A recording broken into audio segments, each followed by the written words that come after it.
Hi, welcome back to Books on the Go. I'm Anna and I'm here with a tag video today. And a coffee. That's my second coffee. I've needed lots of caffeine for this one. It's quite a big tag. It is the Burden of Proof tag created by Britta, and I'll link her channel below, for Jaclyn at 6 Minutes for Me. And I'll link her channel below. And I was tagged by Natalie at My Reading Days. Thank you, Natalie. And I'll link hers as well below as well. And it is created for Jaclyn, who has just passed the Texas bar exam. So congratulations, Jaclyn. I had a lot of fun doing this because I used to work as a lawyer. And so I haven't done a US bar exam, but I've sat lots of law exams in my time. So I know I have some idea of the difficulty of that, and well done. That's really wonderful news. So yeah, I had a lot of fun. Let's get straight into it because it's quite a long tag. The first prompt is Billable Hours, and this is a book where money plays a central role. So for this one, I've chosen Free Food for Millionaires by Min-Jin Lee, which I read recently. I'm dying to read Pachinko, and this is the first book in a loose trilogy. Pachinko's the second. And this is all about Casey, who's from a Korean-American family. I think her parents are Korean, and at the beginning of the book, she sort of becomes estranged from them. She moves out, and so a lot of the book, she is preoccupied with earning money, earning enough money to survive, but also to buy nice things, because she has a flair for fashion and in particular hats. So she sort of not lives beyond her means, but she has champagne taste on a beer budget, if you like. So she's constantly needing to get a job and earn enough money that she can buy the things that she likes and live in New York. So it's she has a job in retail, and she also works at an investment bank, one of those large banks where there are lots of stockbrokers, and they're all reasonably obsessed with money. So it's certainly a theme that comes through in the book. And anyway, I really enjoyed it. So I recommend this one. And now I'll be able to read Pachinko. So that will be coming up soon. So that's Free Food for Millionaires. And the next prompt is Pacta Sunt Servanda. And that's a modern classic with a legal twist that everyone should read. And for this one, I chose Wolf Hall by Hilary Mantel. I think it's a modern classic. It's hard to define what that is, isn't it? But this is the story of Thomas Cromwell, who goes to work for Henry VIII. So it's set in Tudor times. And Thomas Cromwell is a lawyer, former lawyer, and he then becomes Henry VIII's advisor at court. And it's set in the time where Henry VIII is married to his first wife, Catherine of Aragon, and within the Catholic Church, which is the law of England at that time. But the problem is that he's fallen in love with Anne Boleyn, so he wants to leave Catherine, and he can't do that within the church. Basically, divorce is not allowed. And so Thomas Cromwell's job, or it's obviously more to it than that, but one of his main roles is to devise a way that will so that Henry VIII can leave Catherine and marry Anne Boleyn. And so we sort of know what happens. It's not a plot spoiler, but I really, really enjoyed the legal twists in this and the way that he goes about it and the enormity of that change in the law. And as a lawyer, it's not often that you would get to work on something. In terms of a case you might work on, you would hardly ever have the chance to work on something that momentous. And so I sort of had this vicarious pleasure in a way, like how much fun that would have been from a lawyer's point of view, which might sound a bit sad. I don't know. But anyway, I really, really loved this. I think it's a modern classic, so hopefully that passes the test for the prompt. And I picked up on the legal twist. I don't know if that is the main sort of storyline, but I thought it did have a good legal twist. So that's Wolf Hall. And the next prompt is 3, construction law. I love this. I don't actually love construction law itself, but I loved this prompt. It is a book that dazzled you with its complex structure. So this one is, for me, We That Are Young by Preti Taneja. And this is a modern retelling of King Lear set in India. And I think I've talked about this already on the channel, but we met Preti Taneja in Adelaide in March and interviewed her for the podcast, and she was so delightful, and we had a wonderful chat.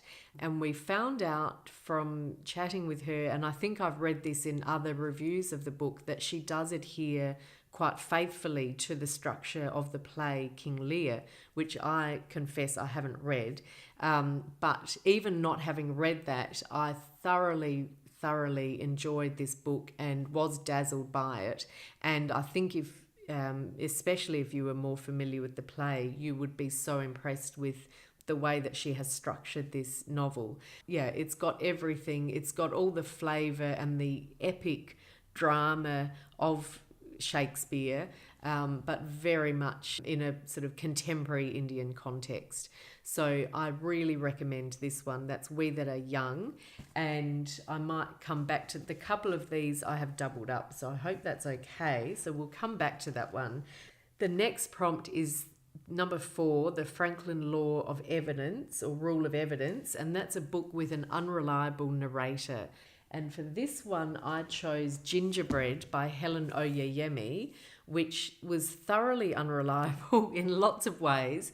There are 3 characters. They're not all narrators, but there's Margot, the grandmother, Harriet, the mother, and Perdita, who's Harriet's daughter. And it's mainly Harriet's story, and she's telling Perdita about her childhood in Drujastania, which is a country that is not on any maps.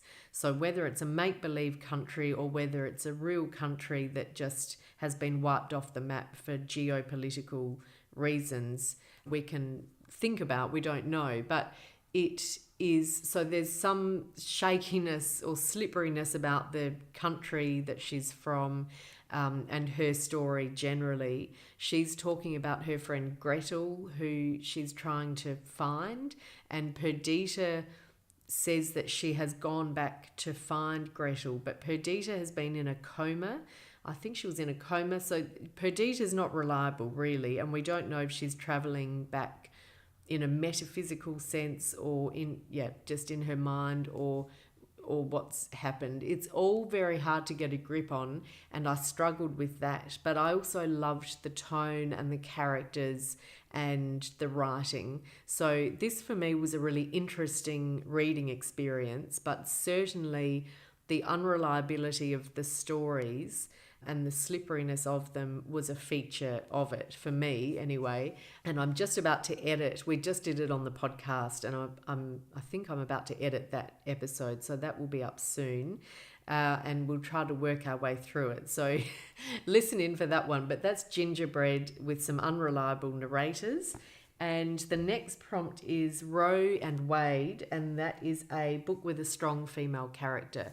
And for this one, I've chosen An Isolated Incident by Emily Maguire, which I read a couple of years ago, so I'm a bit hazy on. But one thing that has really stood out and stayed in my memory is the character of Chris, who's a tough Australian barmaid in an outback town. So this is a book set in outback Australia, and it's sort of a crime thriller, and a young woman called Bella, who was 25, has been murdered, and she was young and beautiful, and so there's a media storm about her, And the book is really examining that phenomenon that when a young, beautiful woman is murdered, everybody's interested and it's all over the newspapers. And why is that? So it sort of takes a close look at that and looks at it from a woman's point of view. It's a feminist book, and the main character is a journalist who goes in initially to get that story and then finds herself drawn into the mystery. But the sister of the victim is called Chris, and she's this tough barmaid, really memorable, really straight talking, and a strong character, and I loved her.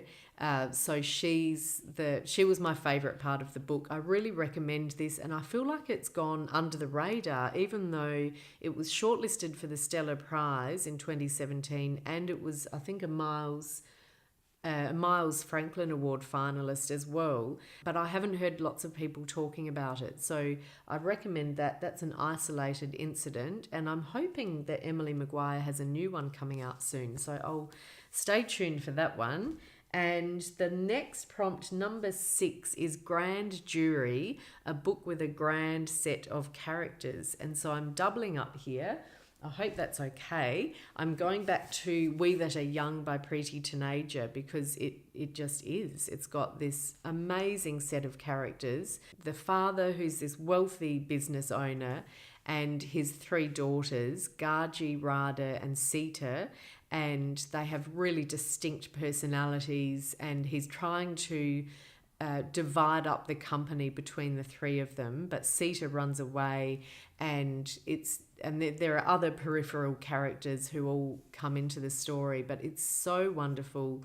I think it does really fit that prompt, so I can't go past it for the grand set of characters. So that's We That Are Young again.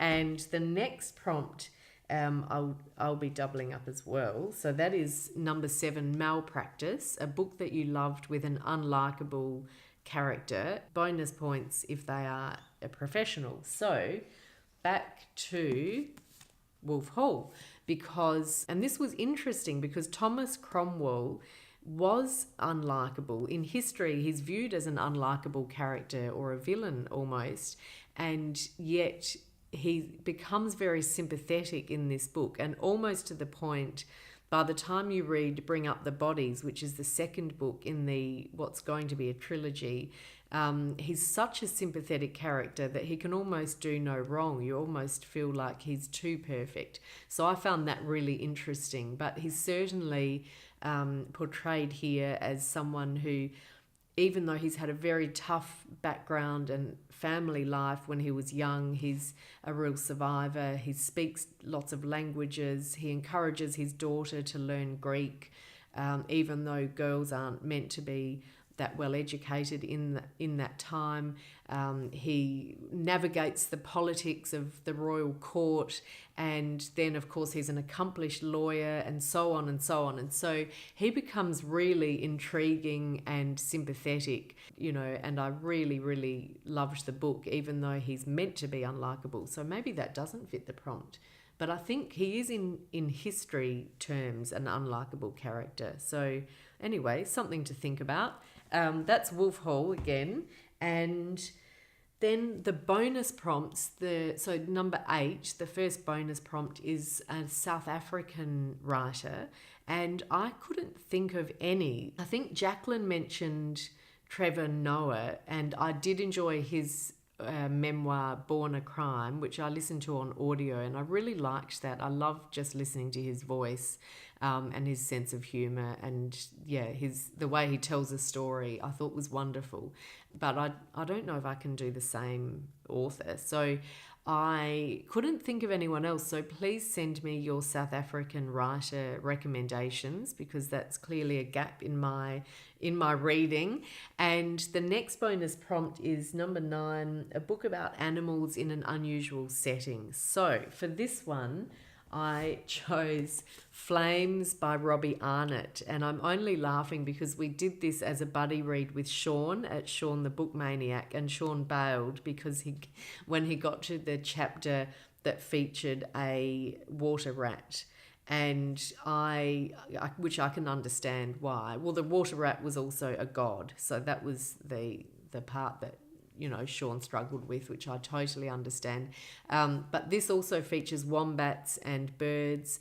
The setting, I don't know that the setting is unusual. It's the Tasmanian landscape, but the book is unusual. So hopefully that fits that prompt.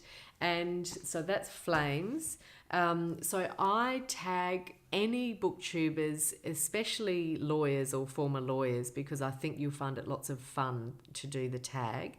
And yeah, hope you're having a good day, and I'll see you soon. Bye for now.